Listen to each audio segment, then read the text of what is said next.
Do you ever feel overwhelmed by all of the work that you have to do as a small business owner?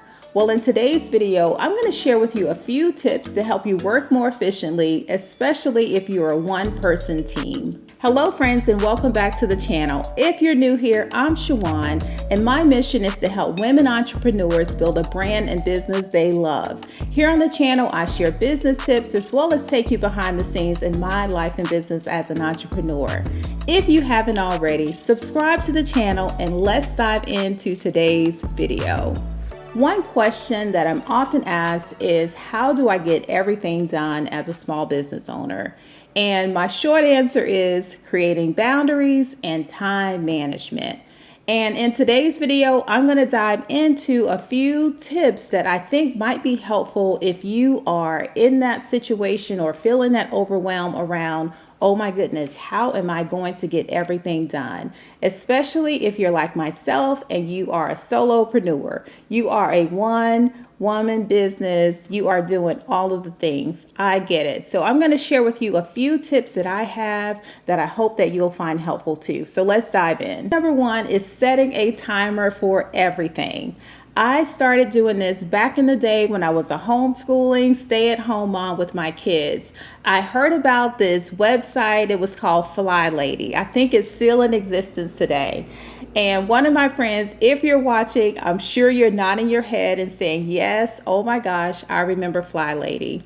Okay, so the premise behind Fly Lady was setting a timer to do everything, especially when it came to managing things around your home. I used my timer for everything to keep me on track, and later on I would learn about Parkinsons Law. And Parkinsons Law states that work expands to fill the time available for its completion.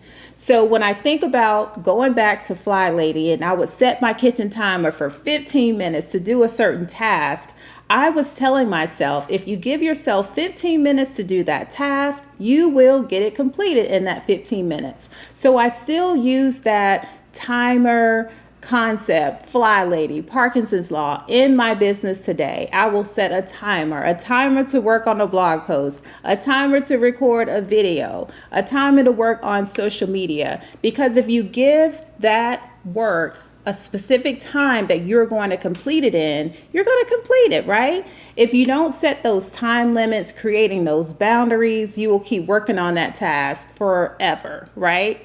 So think about the things in your business that you can create boundaries around and give yourself a certain amount of time to perform them in. Tip number 2 is to learn this one-word sentence fast. Are you waiting? I don't want you to miss this sentence. The sentence is no.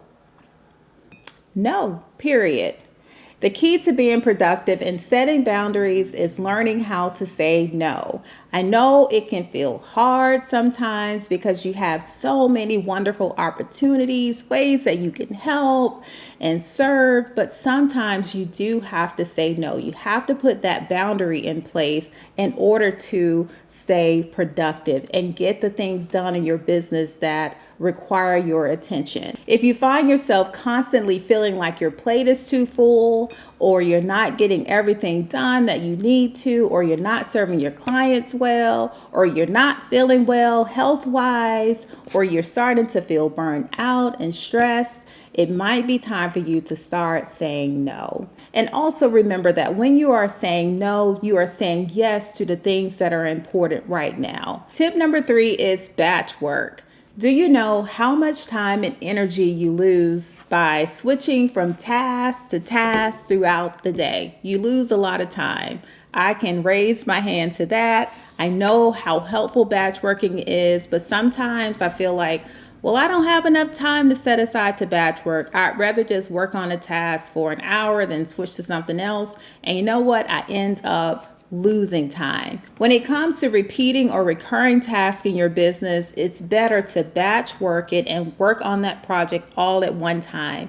You will save so much time. You're able to focus your energy on one thing, put all of your effort into that one thing, and do your best work. Great tasks to batch work might include Pinterest pins, social media, writing your blogs, maybe your emails that are going out each month, videos. There's so many different things. So think about your repeating or recurring task in your business and set aside a day or 3 or 4 hours that you can batch work and put all of your energy into that one task. When we group these tasks together, we get them off of our plate, we free up our time as well as our mental space to work on more strategy work. And my bonus tip is to invest in the right tools for your business.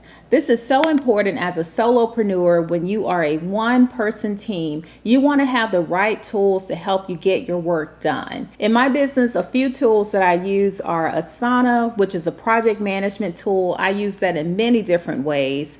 I use Canva for creating graphics. I use Google Docs for organizing my documents like my blogs. And I also use the Tailwind app for scheduling and sharing Pinterest pins. So those are 4 tools that I use as a solopreneur to help me get things done. If you want more tips to grow your business, be sure to give this video a thumbs up, subscribe to the channel, and I'll see you in the next video. Thank you so much for watching. Bye.